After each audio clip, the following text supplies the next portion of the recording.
Section 1. You will hear a telephone conversation between a receptionist who works at a house renting agency and a man.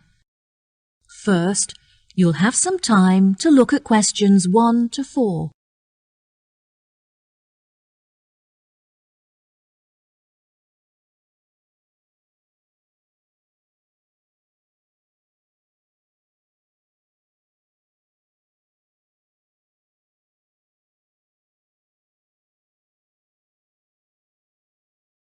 You will see there is an example that has been done for you.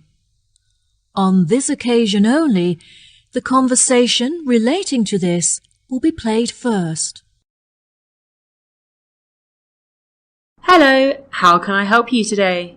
Yes, hello. I'm just phoning you as I have seen an advertisement on your website for a property that I'm interested in renting.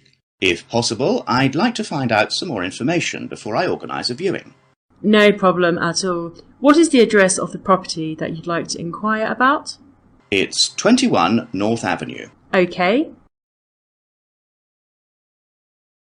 The address of the property is 21 North Avenue.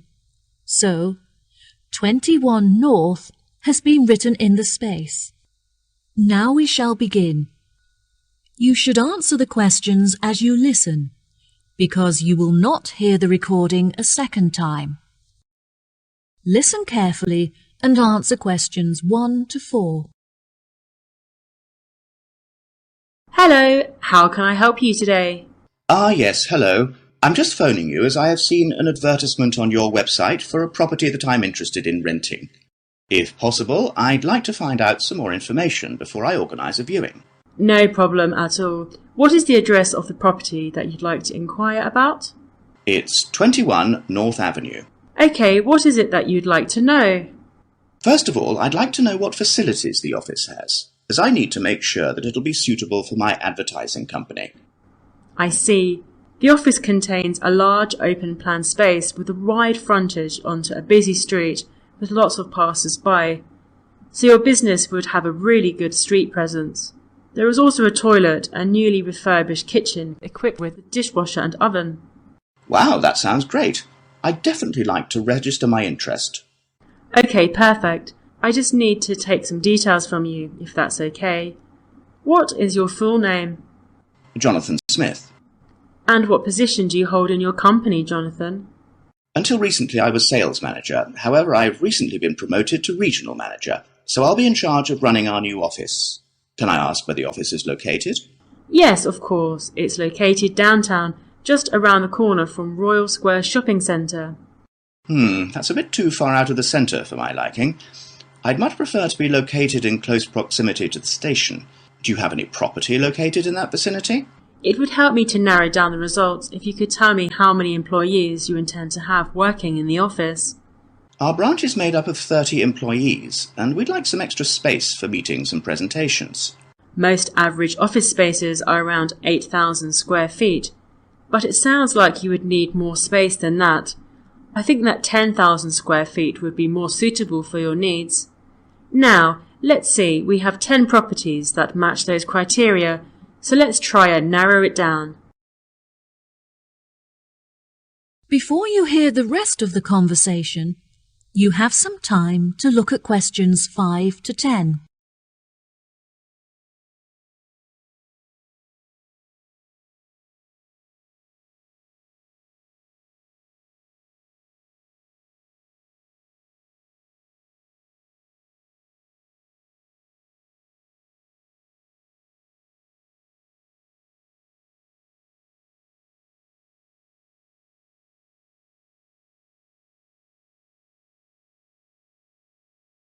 Now listen and answer questions 5 to 10.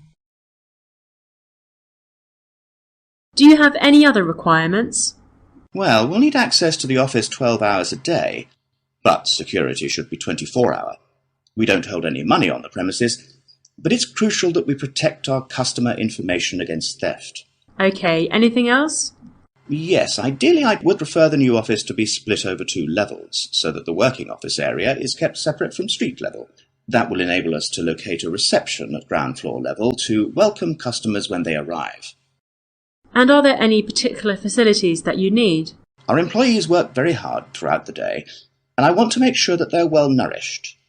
It would therefore be ideal if I could provide them with a kitchen to cook hot meals at lunchtime. Would you want the kitchen to be located at first floor level with the office? No, I don't want the office to be filled with the smell of food. It would be better if the new office had a basement where we could locate the kitchen and staff room area to keep it at arm's length from the workspace. Okay, I have now narrowed the search to 2 available properties. Do you have any other requirements that could narrow our search down to 1 result? All of our office staff will be working at desktop computers, so I'll need the office to be equipped with at least 40 power sockets if possible. Anything else? Studies have shown that exercise is very important for maintaining happiness and healthy brain function. In an office environment, it's very difficult to get sufficient daily exercise, so it would be great if they had access to a nearby exercise area. One of the available offices is located next door to a gym. Would this be suitable? Yes, absolutely. A gym is exactly what I was thinking of. Brilliant. Do you need the office to be furnished? I don't think so. I already have some furniture, so I would prefer to bring this myself. That's no problem at all. And before I forget, we will definitely require Wi-Fi access, as much of our work and customer recruitment is carried out online. No problem. It sounds like the property will suit your needs perfectly. I've taken the liberty of booking you a viewing at 3 p.m. on Thursday, so you can see it for yourself. Is there anything else I can help you with today? No, I think that's all the information I need. Thanks very much for your help. No problem. It's been my pleasure to be of assistance. Goodbye. That is the end of section 1. You now have half a minute to check your answers.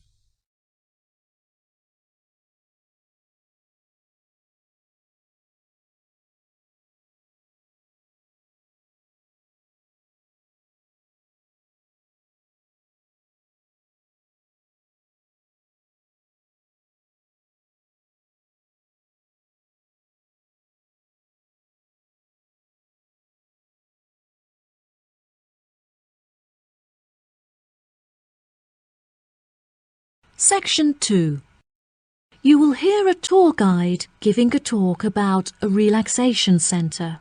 First, you'll have some time to look at questions 11 to 14.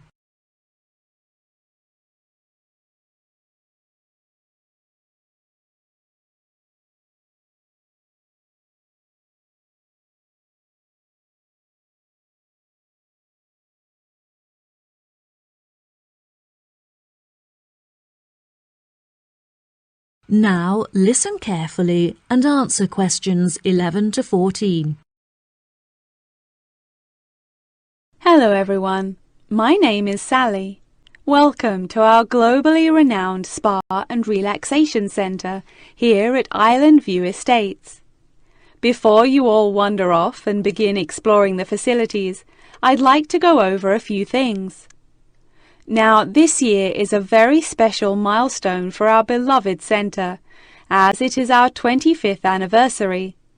I understand that this means you have all paid an increased price for your tickets, but I can promise that all of the events we have scheduled for your enjoyment will make the costs well worth it. I know that all of you have travelled a long distance to make it here to the centre of the New Forest, but it is thanks to its remoteness that our centre is such a beautiful place to relax. I'm sure you are all keen to find out what activities we have arranged for you, so I will give you a quick overview.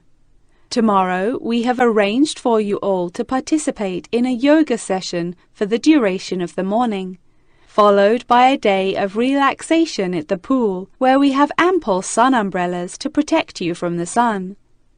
On Wednesday, we have organized a sightseeing hike through the forest, where you will be able to test your navigation skills and witness the wild ponies in their natural habitat. It's forecast to be sunny that day, but I recommend that you all bring rainproof clothes just in case. On your last day, we have a special surprise, a pony trek along the beach.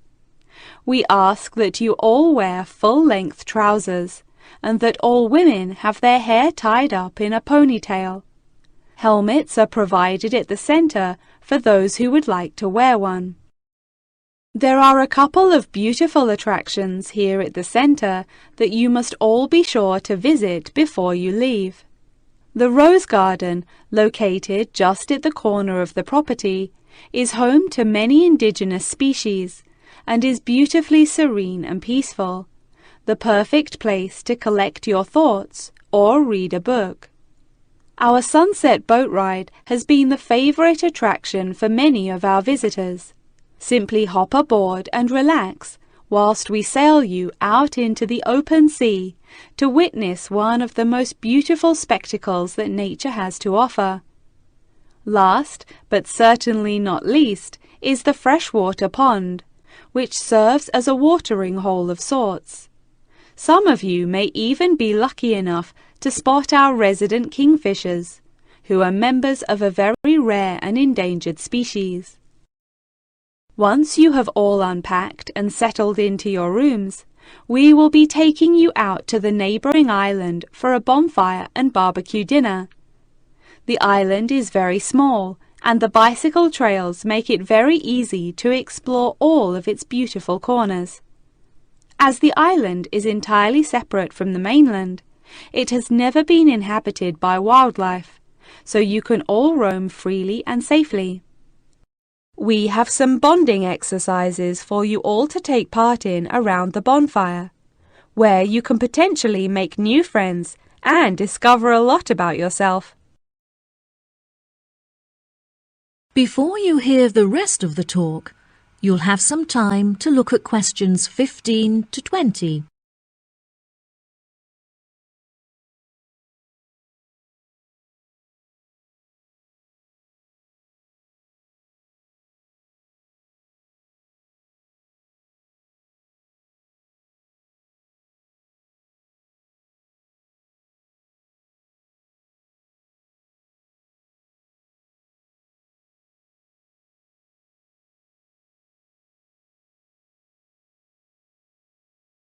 Now listen and answer questions 15 to 20. Now, let me tell you a little bit about the facilities that the resort has to offer. For those of you keen on indulging in a little bit of retail therapy, just wander along to our tourist centre, where we have a wide selection of presents on sale at reasonable prices. If you are feeling more drawn to the natural surroundings and scenery, I recommend that you take a trek up the mountain, where you can enjoy the panoramic outlook from the peak.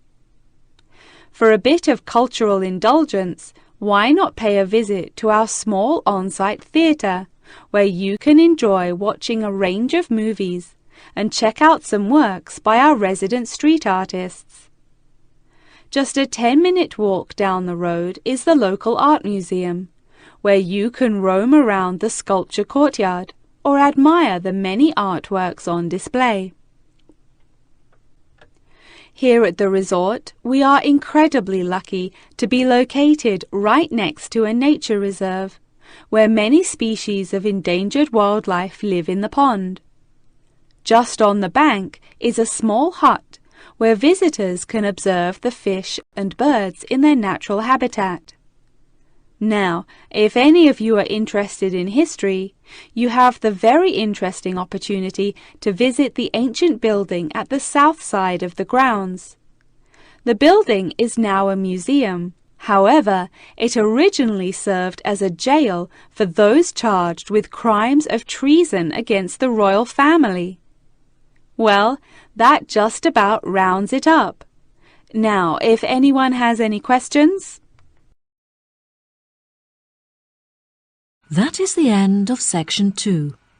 You now have half a minute to check your answers.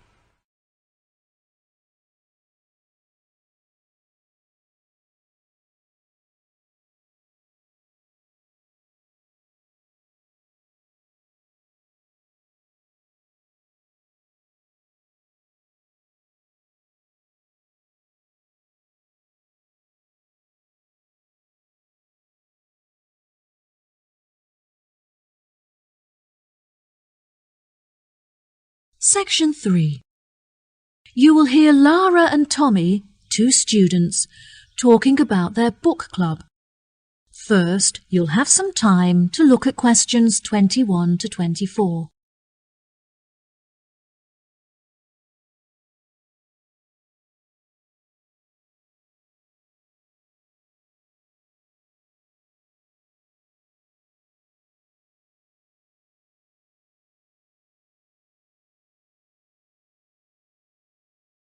Now listen carefully and answer questions 21 to 24.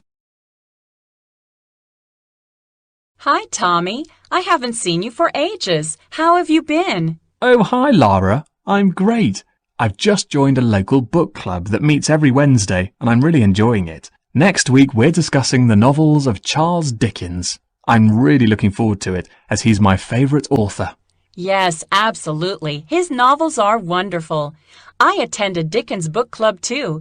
Would you like to do a practice session with me in preparation for your meeting? Sure, that sounds great. Let's start by discussing the main characters in David Copperfield and the ways in which they're affected by the events of the story as it develops. What do you think of Rosie? I think that she's a really sweet character in the beginning, but as the story progresses, she becomes bitter because of how her relationships had turned out in the past. That's true. Her sisters all marry and live happily ever after, but she ends up alone. It is very interesting to see how deeply the change in her personality affects her relationships. What is your opinion of Florrie? I find her very manipulative. She seems intent on seeking attention, so whenever she wants something from her family members, she persistently acts in a very silly manner, just like a kid. Unfortunately, many people do not realize this, and so they give her the attention that she's seeking, which only encourages her to continue behaving this way. Yes, Florrie is the complete opposite of Lizzie. Lizzie is very sensitive, and she has a true perceptiveness into how people are feeling and how they behave, which enables her to act appropriately towards them. She is very kind and generous and cares about how people feel. That's true, and I really like her character too. My least favourite character is Estelle, because she acts so selfishly and gets enjoyment from making others suffer. Unfortunately, there are many people like her in the world who intend to make others feel like this. It's interesting how you can associate so many of the characters with people that you know in real life. I think that the reason why Dickens is so good at creating deep and believable characters is because he understands human mentality. Before you hear the rest of the conversation, you'll have some time to look at questions 25 to 30.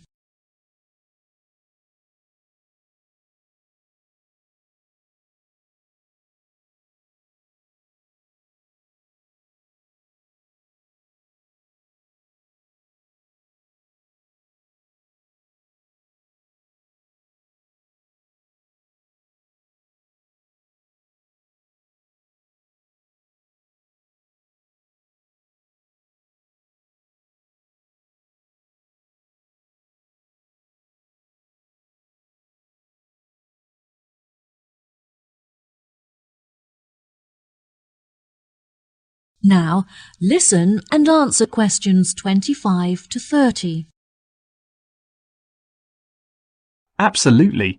What do you think of the literature lectures? I really look forward to them. They're the highlight of my week. The lecturer is usually late, but that gives you time to settle down and get organized before the lecture begins. Do you have a discussion period at the end? No, I don't think so. We're meant to, but since the lectures often begin late, this means that there is no time left for a conversation about the lecture. I think this is a real shame because it really helps you to gain a good understanding of the books when you hear other people's opinion of it. What about your lectures? My lecturers have very good organisation skills, so their lectures are well organised and packed full of information. They always leave enough time at the end for consideration, when everyone is really quiet and we reflect on the lecture in our own minds before we open up for discussion. This really helps you to gather your thoughts and absorb the information from the lecture. Oh, that sounds brilliant. Do you think there is anything that needs to be improved? My experience of the course overall is really brilliant, but I feel there are many improvements that could be made to it. The IT support staff are great, but there are just not enough computers available for the numbers of people that need to use them. Every time that I need to use a computer, I have to queue up for at least 15 minutes. I find that the librarians are really helpful and approachable. However, the equipment is just not good enough. Whenever I need to use the photocopying facilities, for example, most of the machines are really old and slow, which means that you have to wait for ages for them to work. It's really frustrating because I'm often stretched for time. Perhaps we should start a petition to encourage the university to improve their facilities. That sounds good. What do you think of the group discussions? I really enjoy them. Since the class groups are so small, everyone gets to have their say and contribute thoughts to the conversation, so the classes are really effective. The only issue is that it's very difficult to find an opportunity to meet up, since everyone has such busy schedules. Yes, definitely. In our class, we pass around a ball, and only the person holding the ball is allowed to speak. Each person is only allowed to speak for a minute at a time, which helps us to make sure that we use the class time fairly, and it also makes the discussion more fun. That's true. It's been really great catching up with you. Thanks for your help. No problem. Good luck at your class. Bye. That is the end of section 3. You now have half a minute to check your answers.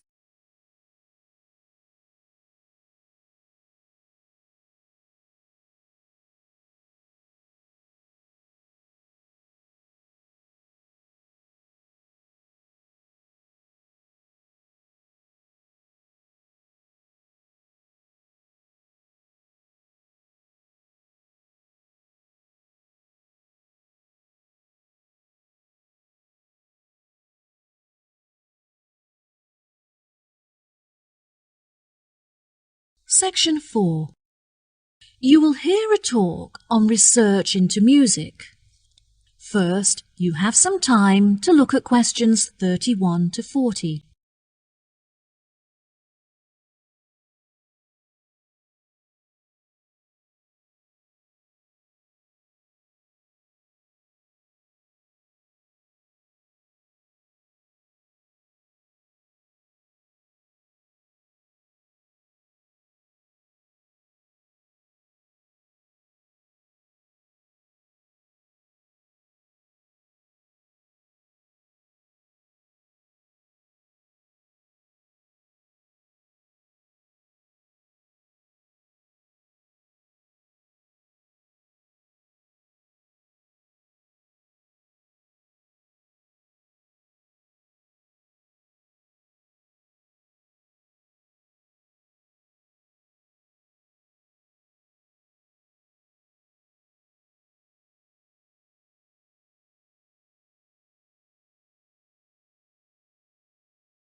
Now, listen carefully and answer questions 31 to 40.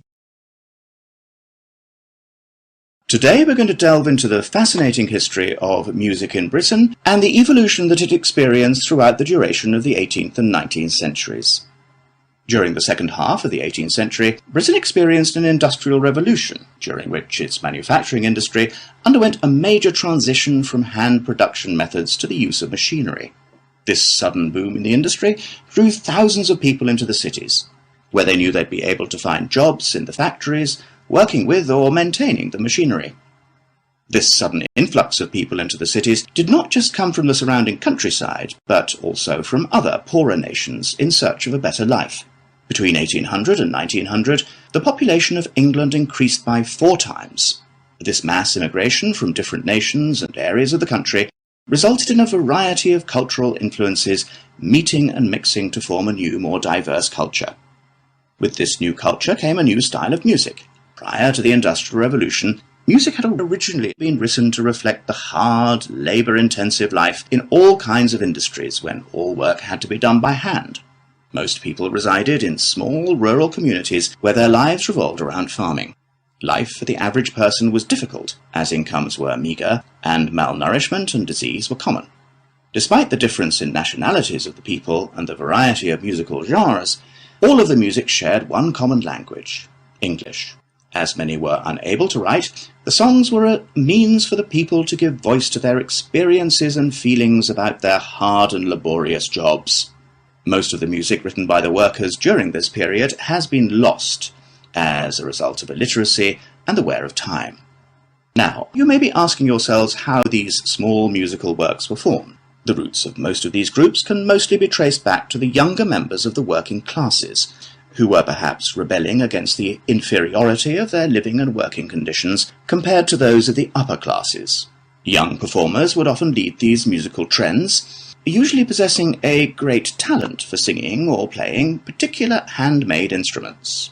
As time progressed into the 19th century, these musical groups had gained much notoriety and would hold small performances in the street for all to watch. It was perhaps their blind optimism and rebellious spirit that led them to become so popular with their audiences, which were usually made up of the poorest of the poor.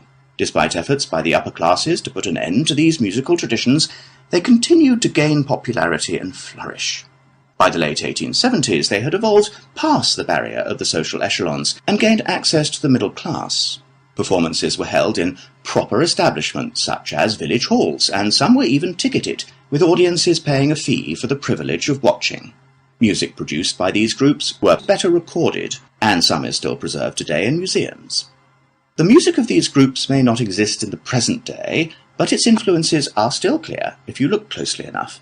In classical culture, for example, many of the themes and theatrical performances are still based on the lives and experiences of the working classes both prior to and following the Industrial Revolution.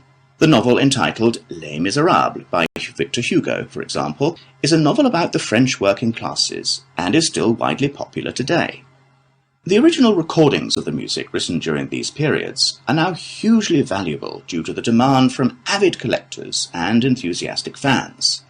Many of these recordings are publicly owned and displayed in museum exhibits. However, a selection are still privately owned and occasionally appear for sale in auctions, often reaching prices in the hundreds of thousands. Well, that just about wraps the lecture up for today, so if anyone has any questions... That is the end of section 4. You now have half a minute to check your answers.